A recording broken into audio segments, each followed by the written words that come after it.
Halo teman-teman, selamat datang kembali di channel Develop.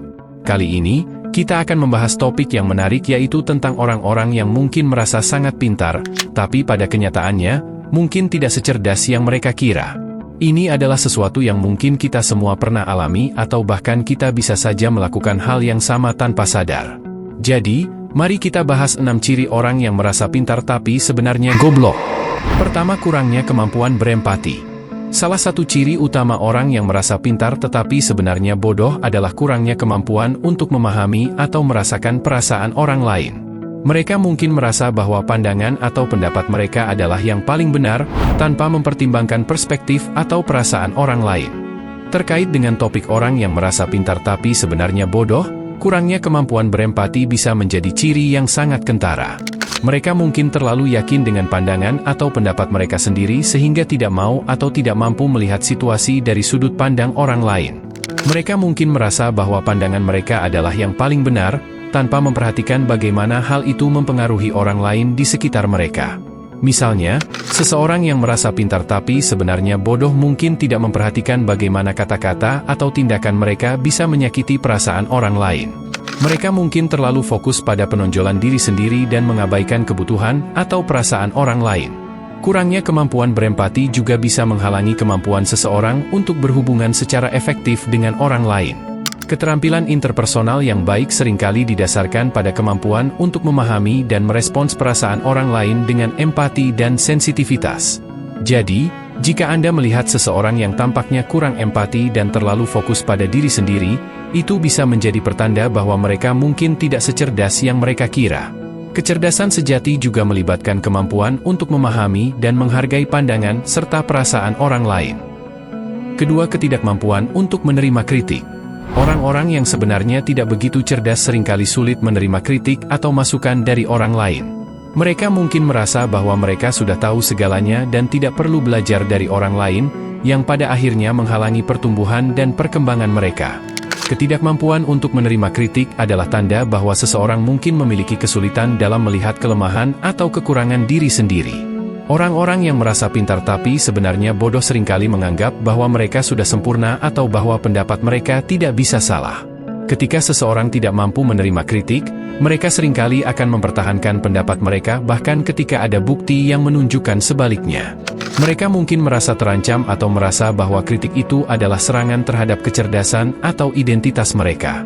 Seringkali, orang-orang seperti ini cenderung menolak atau mengabaikan masukan yang bisa membantu mereka tumbuh dan berkembang. Mereka mungkin merasa bahwa mereka sudah tahu segalanya dan tidak perlu belajar dari orang lain. Namun, kecerdasan sejati melibatkan keterbukaan untuk belajar dan kemampuan untuk menerima masukan dengan rendah hati. Jika seseorang tidak mampu menerima kritik, ini juga bisa memengaruhi hubungan mereka dengan orang lain. Keterampilan komunikasi yang baik seringkali melibatkan kemampuan untuk menerima umpan balik dengan lapang dada dan menggunakannya sebagai peluang untuk pertumbuhan pribadi. Jadi, jika Anda melihat seseorang yang sulit menerima kritik, itu mungkin menjadi tanda bahwa mereka tidak secerdas yang mereka kira. Kecerdasan sejati melibatkan kemampuan untuk introspeksi dan pertumbuhan pribadi. Ketiga, sering menunjukkan sikap sombong. Orang yang merasa pintar tapi sebenarnya bodoh seringkali menunjukkan sikap sombong atau merasa lebih baik dari orang lain. Mereka mungkin merasa bahwa mereka berada di atas orang lain dan tidak menghargai kontribusi atau pandangan orang lain. Sering menunjukkan sikap sombong adalah tanda bahwa seseorang mungkin memiliki pandangan yang terlalu tinggi tentang diri sendiri.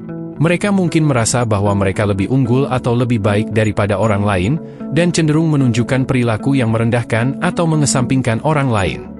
Orang-orang yang sering menunjukkan sikap sombong mungkin cenderung merasa bahwa pandangan atau pendapat mereka adalah yang paling benar, tanpa mempertimbangkan perspektif atau pengalaman orang lain.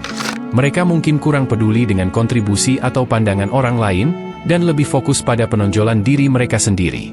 Sikap sombong juga bisa menghalangi kemampuan seseorang untuk belajar dan berkembang. Orang-orang yang terlalu percaya diri seringkali tidak mau menerima bahwa mereka bisa salah atau bahwa ada hal-hal yang bisa dipelajari dari orang lain. Mereka mungkin merasa bahwa mereka sudah mencapai puncak pengetahuan mereka dan tidak perlu belajar lagi. Namun, kecerdasan sejati melibatkan rasa rendah hati dan keterbukaan untuk belajar dari orang lain. Orang-orang yang cerdas sejati tahu bahwa tidak ada yang tahu segalanya, dan selalu ada kesempatan untuk tumbuh dan berkembang. Jadi, jika Anda melihat seseorang yang sering menunjukkan sikap sombong, itu mungkin menjadi tanda bahwa mereka tidak secerdas yang mereka kira. Kecerdasan sejati melibatkan sikap yang rendah hati dan menghargai kontribusi serta pandangan orang lain. Keempat, tidak mau meluangkan waktu untuk belajar. Meskipun mereka mungkin merasa bahwa mereka sudah cukup pintar, orang-orang seperti ini seringkali tidak mau meluangkan waktu atau usaha untuk terus belajar dan berkembang. Mereka mungkin merasa bahwa mereka sudah mencapai puncak pengetahuan mereka dan tidak ada lagi yang perlu dipelajari.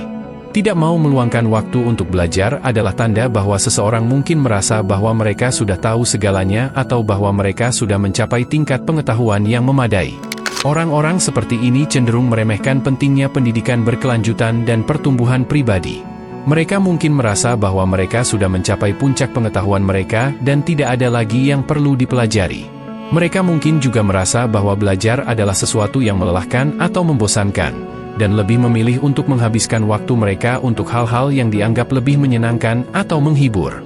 Namun, kecerdasan sejati melibatkan keterbukaan untuk terus belajar dan berkembang. Orang-orang yang cerdas sejati tahu bahwa tidak ada batas untuk pengetahuan, dan selalu ada kesempatan untuk menambahkan nilai dalam kehidupan mereka dengan terus belajar. Jika seseorang tidak mau meluangkan waktu untuk belajar, itu mungkin menjadi tanda bahwa mereka tidak secerdas yang mereka kira. Kecerdasan sejati membutuhkan dedikasi dan komitmen untuk terus meningkatkan diri. Kelima, ketidakmampuan untuk beradaptasi dengan perubahan. Orang-orang yang sebenarnya tidak begitu cerdas seringkali kesulitan dalam beradaptasi dengan perubahan atau situasi yang baru. Mereka mungkin merasa tidak nyaman dengan hal-hal baru atau berbeda, dan lebih suka tetap dalam zona nyaman mereka. Ketidakmampuan untuk beradaptasi dengan perubahan adalah tanda bahwa seseorang mungkin memiliki kesulitan dalam menghadapi situasi baru atau yang berubah. Orang-orang seperti ini cenderung nyaman dengan rutinitas dan kestabilan, dan merasa tidak nyaman atau cemas ketika dihadapkan pada perubahan. Mereka mungkin merasa bahwa mereka sudah memiliki cara yang tepat untuk melakukan hal-hal, dan tidak mau mengubah atau menyesuaikan pendekatan mereka.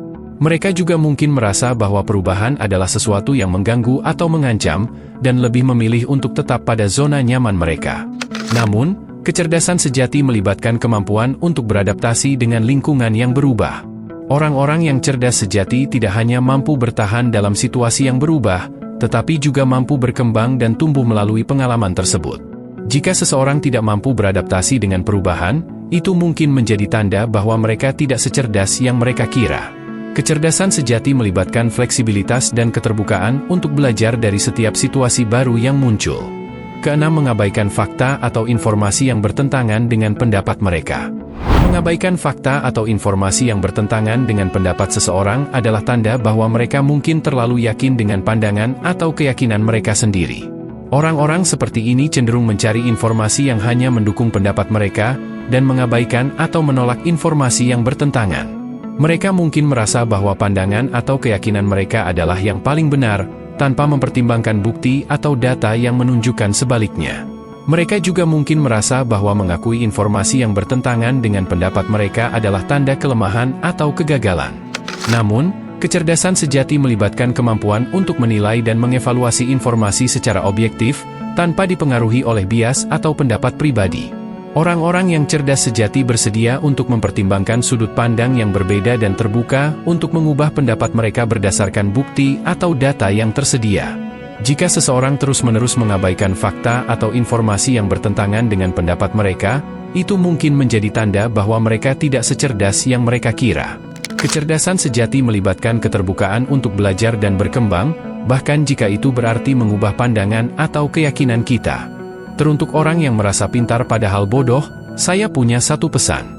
Jika kecerdasan itu uang, kamu pasti sudah bangkrut dengan segala pemborosan bicaramu. Aku harus memberi kamu penghargaan, orang yang paling tidak sadar akan kebodohan sendiri, tahun ini. Selamat. Jadi, itulah 6 ciri orang yang mungkin merasa pintar tetapi sebenarnya bodoh.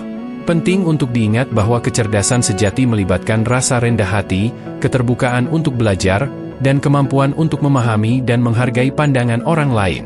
Jangan sampai terperangkap dalam jebakan kesombongan. Terima kasih telah menonton, jangan lupa untuk like, bagikan, dan subscribe untuk konten-konten menarik lainnya. Sampai jumpa di video berikutnya.